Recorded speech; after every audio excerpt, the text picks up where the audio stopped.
La jugada del Cartaginés, la anulación del gol de Diego González ayer en el estadio Collella Fonseca, que hoy la ahondábamos, la regla 13 en el Tigo Sport Radio a las 8:30 de la mañana, sigue dando mucho de qué hablar. Por una inédita, digamos, aplicación en el fútbol de Costa Rica. No se ha aplicado, creo, ¿verdad? Es que cuesta ver una jugada así. Sí. De hecho, Cristian, vos sabes que la norma, la regla 13, se cambia en el 2019, fue antitos de la pandemia, y se establece lo del metro respecto a la barrera. Pero la jugada cuesta verla. Casualmente este fin de semana una similar en el Crystal Palace Chelsea, que algunos la han colocado, ¿verdad? Incluyo yo, pum, como calca. Vaya tema, yo no lo veo tanto como calca. Yo creo que la del Chelsea sí está muchísimo más evidente, porque de hecho, ahora lo vamos a ver en la nota. De hecho, cuando el jugador del Chelsea se aproxima a la barrera, sí es muchísimo más evidente que lo que sucede con la jugada del Club Sport Cartaginés en el gol de Diego González. Esta jugada ha generado muchísima polémica y por eso junto a Ricardo Cerdas, el analista arbitral, comentamos la jugada y vemos qué similitudes hay también justamente entre esa jugada del partido en la Premier League. Así que veamos la nota sobre la polémica que hubo en el gol anulado del Club Sport Cartaginés. ¿Qué es lo que cobró el árbitro? Porque todavía yo no sé lo que cobró.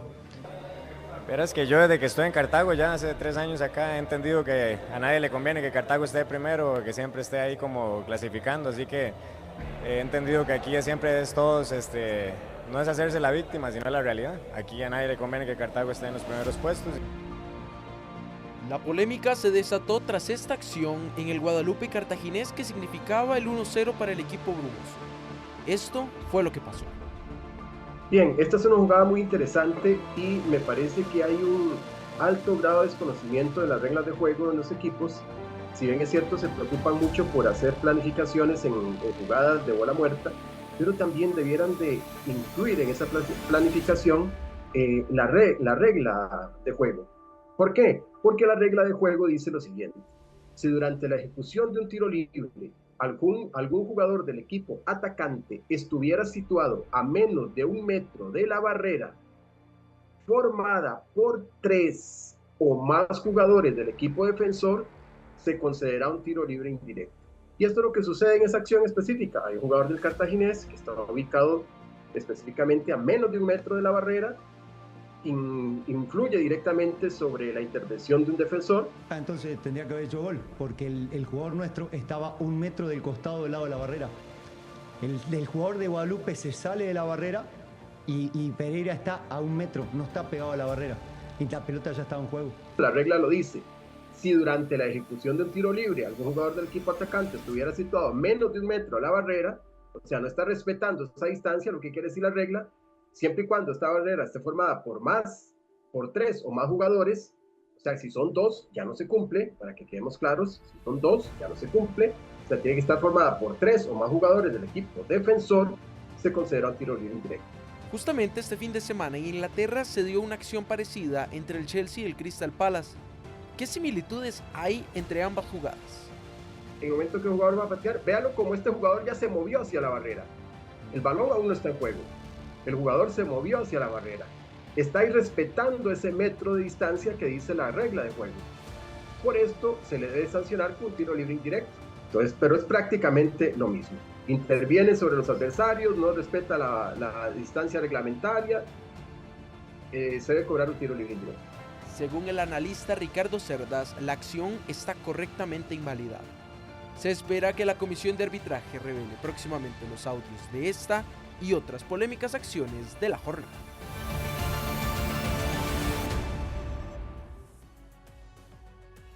En resumen, bien anulado el gol por el incumplimiento justamente a esta regla que ustedes estaban mencionando. Marcelo Pereira termina metiéndose en la barrera, al final de cuentas, sí termina siendo una jugada no tan calcada como la del Chelsea que veíamos al final de la nota, pero sí termina siendo una acción realmente parecida.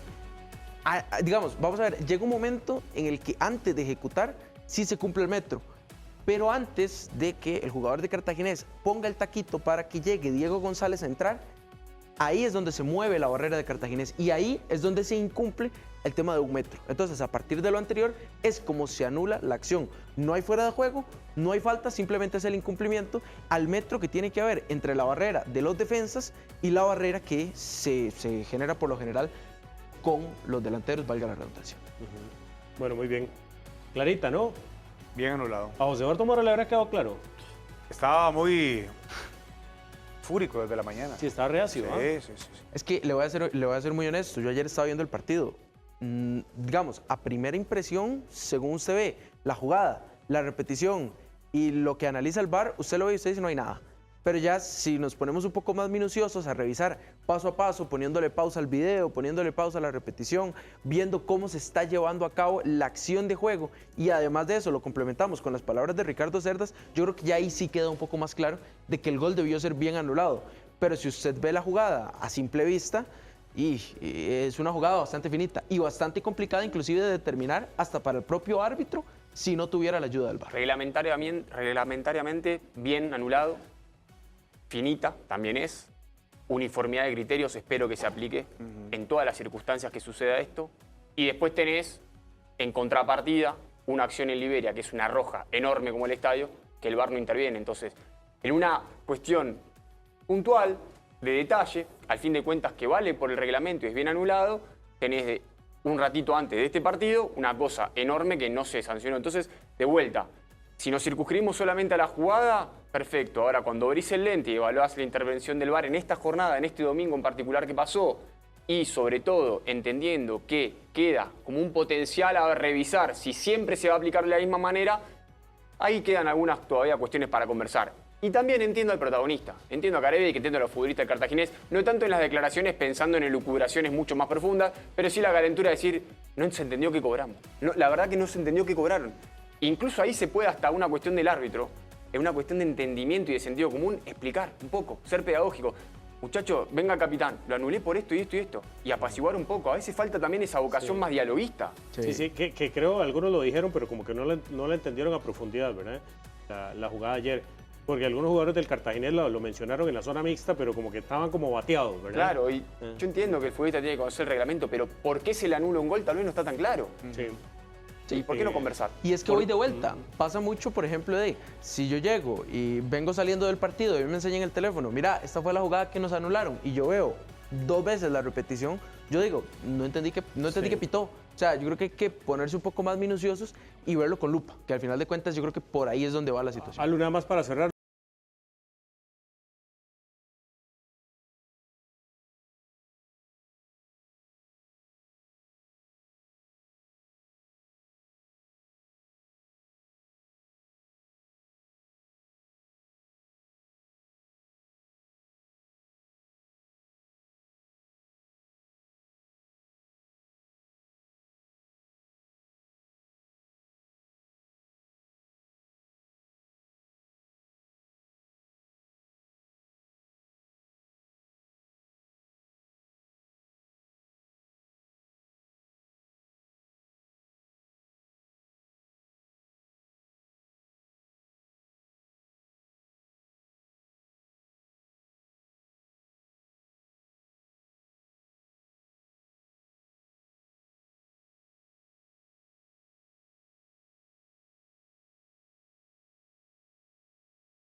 Vean las frases que ha dejado Oscar Ramírez en este arranque de campeonato, para que usted las evalúe y tome opinión. Aquí está. Oscar Ramírez ha dejado muchas frases en sus conferencias de prensa durante este inicio de torneo. Acá repasamos parte de las que han tenido más repercusión.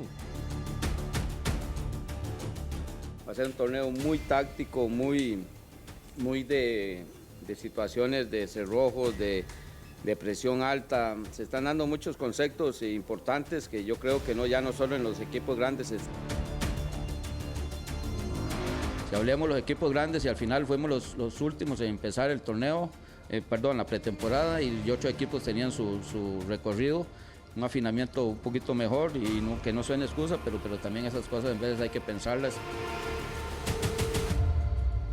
Acá es la eficiencia, porque trabajar sí hemos trabajado y el provocarlas sí las hemos provocado. El tema de la eficiencia, que es el golpeteo final, tal vez por ahí es el tema, porque no mal recuerdo el otro día contra el partido pasado tuvimos muchas, que no es lo mismo nuestro estadio con su amplitud y todo que al tema de hoy. Lo que pasa es que ustedes también tienen que entender que en una cancha como esta uno quisiera mantener la misma situación, pero no es fácil. ¿Por qué hoy no jugamos así? Yo te digo que son las dimensiones de la cancha, porque además de un equipo impresionante como Punta Arenas. Dorian, yo siento que es un jugador, lo dije el otro día, le estamos llevando en el sentido, después se hablaba con él, que en algún momento te han enseñado cierta movilidad, y me explicaba que no, que primera vez que lo está haciendo con nosotros. En el caso de Elian, un muchacho pues interesante, sentimos un poco tal vez la parte defensiva, que hay que trabajar un poquito con él. Hasta esta semana se pudo trabajar en el bloque con él. Hay delanteros que dependen de los extremos, dependen de los laterales, y hay otros que se fabrican. Te puedo hablar de los jugadores típicos 9, que está muy moderno, que he visto 20 resto, 30 jugadores de las mismas condiciones de que necesitan de los laterales y de los centros. Somos motivación para algunos equipos. Usted me habla del portero Heredia hoy y que jugó el otro día en Nicaragua, entonces digo yo, caramba, ¿cómo es esto?